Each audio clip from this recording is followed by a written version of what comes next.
Ikaw na lang ba palagi ang kumukontak sa partner mo? Palagi mo ba siyang tinatawagan, text o chat? Pero bihira na lang ba siyang nagre-reply sa'yo? At nararamdaman mo na may kakaiba na sa kanya at nagbago na talaga ang partner mo.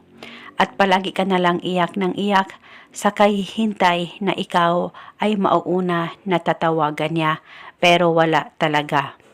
Ngayon, itong ibabahagi ko sa inyo na ritual ay napaka-epektibo at paniguradong ito ay makakatulong sa iyo. Basta dapat buo ang loob at tiwala mo sa mga ganitong pamamaraan. At paniguradong siya na naman ang iiyak sa kakatawag sa iyo at magmamakaawa. Basta dapat palagi kang positibo at buo ang loob mo na gawin ito. Pwede mo ito gawin sa kahit na anong araw o oras na gusto mo.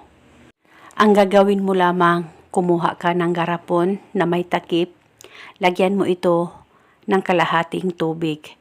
At pagkatapos maglagay ka rin ng 3 kutsarang suka at kahit na anong suka na meron ka ay pwedeng gamitin sa ritual na ito.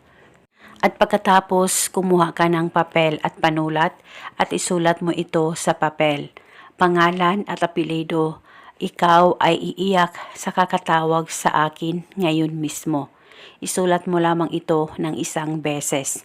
At pagkatapos mo na itong masulat, ay tupiin ang papel kahit ilang tupi at ilagay o isilid mo ito sa garapon na inihanda mo na may kalahating tubig at suka.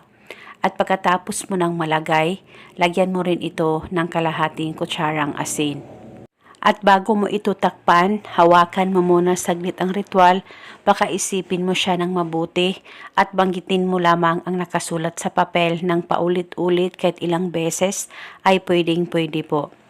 At pagkatapos ay pwede mo na itong takpan at itago sa safe na walang makakakita at makakaalam.